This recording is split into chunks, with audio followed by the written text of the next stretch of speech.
Hello everyone, welcome to Legacy IAS Academy. Welcome to this video where I'm discussing the practice questions from the mains point of view. If you're very sure about clearing the prelims examination and planning to write 2024 mains examination, then for sure this is a playlist that you cannot miss at all. Okay, so before continuing with this video, watch the first video in this particular playlist where I have discussed what should be the introduction, what should be the body of the answer, what should be the conclusion. So after continuing with the first video, then resume the video from here. So without wasting any time, let's get into the first question for today. So if you look at the first question, as I always tell you, the questions from GS1, GS2 and the GS3 will always be inspired from current affairs. Okay, it will be inspired from current affairs. Similarly, this question is also very much inspired from the current affairs. Okay, so this question talks about COVID-19 crisis is an opportunity to pursue the goal of self-reliant India. In the light of the statement, discuss how can India succeed in attracting manufacturing firms and jobs from China. Okay, this is the question asked. See, you don't find the relevance of this particular question directly in the static syllabus. See, nowhere in the static syllabus we will be talking about how can India attract investment from China. It's not a part of our discussion at all. But keeping in mind the current affairs articles and the phenomena that happened during COVID and after COVID, this question was very much expected. And how do you answer this particular question? See, you will get these questions. There are some questions where the question itself says these are the components. Okay, you will have the first component, second component, third component, and you will answer all these three components based on the requirement. So then it becomes easy. Okay, so if at all there are such questions, then the writing answer to those questions becomes really easy. You will not have to think a lot about it. But if at all there are questions like this, where there's a statement being given and you will have to talk about whether this statement is true or not, and you have to give relevant examples and explanation to prove that this statement is true. Correct? So then these kind of questions become really tricky, and you will have to think a lot to articulate your responses. So now let's talk about what happened. Why are the manufacturing industries shifting from China to India or other any destinations? See, the COVID-19 virus, also called as Wuhan virus, okay, also called as the Wuhan virus. One important thing about this virus was that this virus, people believe that this virus was the epicenter of this virus was China, so that is Wuhan.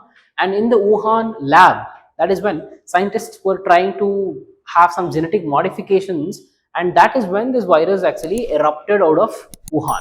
Okay, so this is what people believe. So when this news broke out that Wuhan or China is the epicenter of the COVID-19, which struck the entire world, where the world over there were lockdowns. Okay, so when this was a scenario, the many MNCs, multinational companies, and the private institutions, the private corporates, all they wanted was, they didn't want to stay in China. Because see, what's happening in China is two reasons. First one, China is a communist country. You don't have freedoms in China, and there are no grievance redressal methods and mechanisms or institutions available in China. For example, if something goes wrong in India, you have the High Court, you have the Supreme Court, you have some tribunals. Okay, so these are the institutions which are independent. You can go and seek for justice. But whereas in China, where everything is controlled by the government or the state, because it is a communist country, you don't have the concept of the private property at all. Even if you have, it is very less.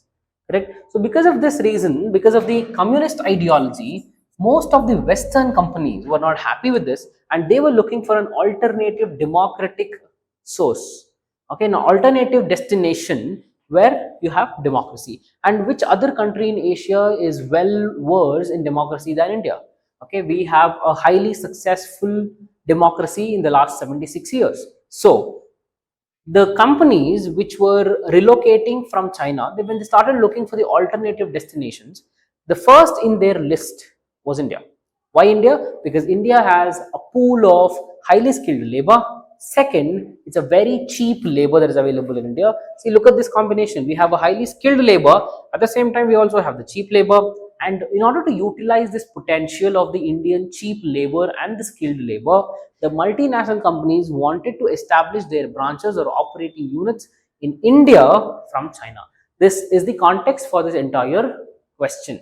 Okay, if you look at, and this method where the industries are coming over to India, India can make use of it in order to become self-reliant.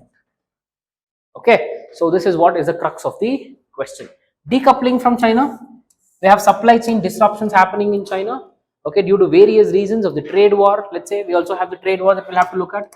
Trade war between China and the USA. Okay, China is increasing its customs duty or the import duty on the products imported from US, and US is also doing the same. The electronic imports from China to US are being very heavily taxed. At the same time, an electronic giant of the China, that is Huawei, is not being allowed to participate in any of the auctions conducted in US. So US completely banned Huawei. So because of these tussles happening, operating between the first economy in the world or the strongest economy in the world and the second largest economy in the world, that is China and the US, because of this trade war, people don't want to have their businesses operating in China. Okay, Chinese dominance over the essential goods. Okay, because China is the manufacturing hub of the entire world. If India is called as the pharmacy of the world, China is called as the factory or the manufacturing hub of the entire world. Let's talk about the issues now. Stringent labor laws that are there in India. The labor laws are very, very strict in India. Inadequate skilled workforce, basic infrastructure, the lack of basic infrastructure, if you can call it as, because we don't have proper roads. The railway connectivity is not too great as we compare it with the Western countries, and the cost of logistics is actually really high at 14%. The cost of logistics, we have to bring this down to below 10% if we want our goods to become very much competitive in the foreign market. Small size, low spending on research and development. This is something that the India has to work a lot on, because we don't have our own research and development labs tinkering, or we don't have the extensive research and development happening. We can just get to know about the lack of R&D with the number of PhDs that India produce versus the number of PhDs that the Western Europe or the US produces. Okay, so these are some of the things that we have with respect to the countries looking to decouple from China. Okay, so with this, let's begin with the second question for today. The agricultural sector is critical for India from a consistent growth and food security perspective. Agriculture sector is very important in order to ensure growth and food security perspective. Discuss the steps to be taken to revitalize the agricultural sector. When we talk about the growth because of the agricultural sector, see, there are three sectors in the economy. One is called as a primary sector, second is a secondary sector, third is a tertiary sector. Primary sector feeds the secondary, secondary feeds the tertiary. This is how it works. Manufacturing, if you take food processing industries, the food processing industries get raw materials from the primary sector and they produce raw materials, okay, in the secondary sector, and the service provided will be by the tertiary sector. So if at all in any given financial year you have high primary yield or the primary sector contributing more to the India's GDP, or wherever there is a green revolution, we have more agricultural product that we are actually manufacturing. If that is the case, the secondary and the tertiary will for sure benefit out of this. This is what I'm talking about when I told you that the growth wala perspective because of the agriculture. Second is food security, that we all know. Okay, you're producing agricultural foods and being distributed in a very equitable and a good way, you will solve the problem of food security. Main issues faced by the agricultural sector in India. Look at the issues faced by the agricultural sector. Land fragmentation, okay, splitting up the land into very small parts, where the average land holding in India is 2 hectares. Worsening soil health because of monocropping, extensive flood irrigation system, climate change, dependence on the rainfall and the climate. Okay, so in India, just around 50% of the land is irrigated. The remaining 50% of the agricultural land in India still strives today based on rainfall. Lack of easy credit, very important. Banks, lack of mechanization. So these are some of the challenges or some of the parts where the Indian agriculture is actually facing huge amount of losses. Steps to revitalize the agricultural sector. What should be done? First, work on the innovation. Okay, work on the soil nutrition. Improve the farming practices, like for example, organic farming or using the high yield variety seeds. Easier loans for farmers. Credit for the farmers.